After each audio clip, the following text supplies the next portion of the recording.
Spider-Man was the movie that introduced me to Marvel as a whole. Some people will say that Spider-Man, X-Men, and Blade were the movies that really paved the way for the success that Marvel is today.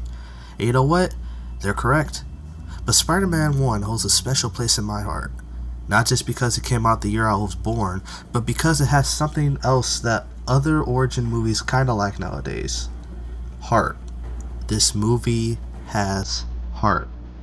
Sam Raimi, director of Evil Dead, amazes his audience with this monumental movie that came out in May of 2002 and broke box office records like crazy.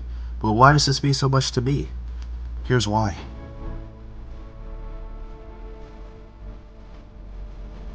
Now I will say when I was a kid at first, I kinda didn't really like this movie, all because of this scene. Hey,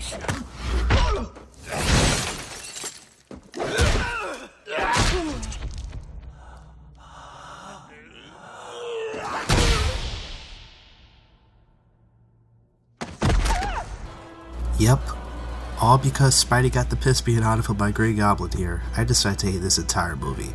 What can I say, I was only 5 or 6. I kinda hated seeing my heroes getting beat up like that.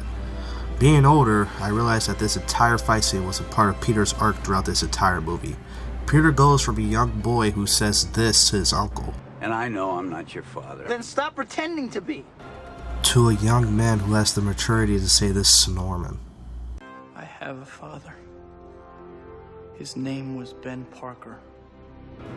Also, last but not least, that suit! That suit is the best live-action Spider-Man suit to date. Personally, nothing has touched it for me, and I don't think anything will. I mean, Tasm Toot's suit comes close, but it's literally the Raimi suit, just longer and big eyes. But anyways, we can't just talk about Peter or Spider-Man here. There's also the side characters. Voila! There is light. 40 soft glowing watts of it. Good boy. God'll be thrilled. Uncle Ben and Aunt May. If you ask me, Uncle Ben and Aunt May are best done here in the Raimi trilogy. I'm sorry, Mark Webb tried, but it just didn't do it for me. And as for Marissa Tomei, That was so good. nah. But here, Aunt May and Uncle Ben are just like Aunt May and Uncle Ben from the comics. Wise, loving, and caring for people just like Peter. Might I also mention that this Uncle Ben is the only person that was able to say this line? With great power comes great responsibility. Yeah. You have a knack for getting in trouble. You have a knack for saving my life. I think I have a superhero stalker. Mary Jane. Now I will say that the romance between Peter and Mary Jane isn't all that in these movies, at least compared to the Tasm movies. But having said that, she's alright in the first movie, and is just a terrible human being in Spider-Man 2, and is just there in Spider-Man 3. Trust me, we'll get to those in another video. But I think Kirsten Dunst's chemistry with Tobey Maguire was alright in these movies, even though romance wasn't particularly the strong suit of these films. But it's cool. MJ in the first movie is by far the best, however. Her character has to go through a lot, from her abusive father, to dating a jock like Flash Thompson, and then having to deal with Harry.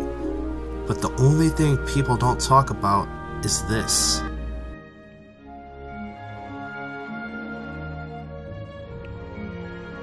This scene right here. It's MJ's more iconic moments in Spider-Man history, I guess. Is my father, alright? If I'm lucky, I'll become half of what he is.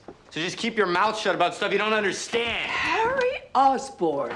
Harry Osborn. I'll keep Harry brief. James Franco, first of all, was honestly perfect casting as Harry. Now yes, he did audition to be Spider-Man, but I feel as though he was just as good as Harry. His conflicting emotions with his father Norman trying to make him proud, just to have it backfire on him, it's just horrible for his character. But he's always been there for his buddy Peter.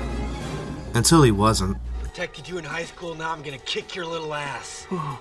Speaking of Harry Osborn, Back to formula.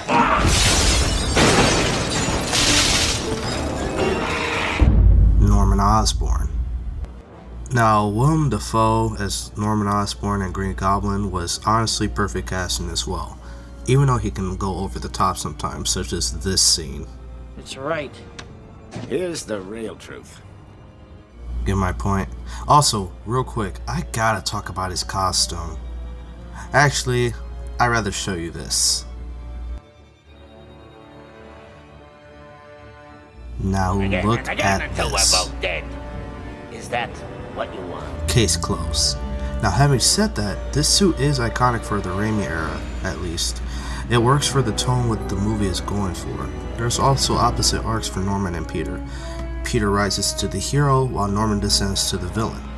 Now I think overall Willem Dafoe puts on a performance that I will never forget as a kid. Overall, I feel as though Sam Raimi had a passion for Spider-Man, which is why this movie worked so well. It feels like a Sam Raimi movie. I mean, I also think he did most of the characters justice. Now while the movie doesn't age that well, can we just all agree that this is the movie that made you love Spider-Man? Maybe besides the 90s cartoons. But you know what's crazy? Sam Raimi took all of this passion he had for this, and guess what? He did it again. Oh, and he did it better.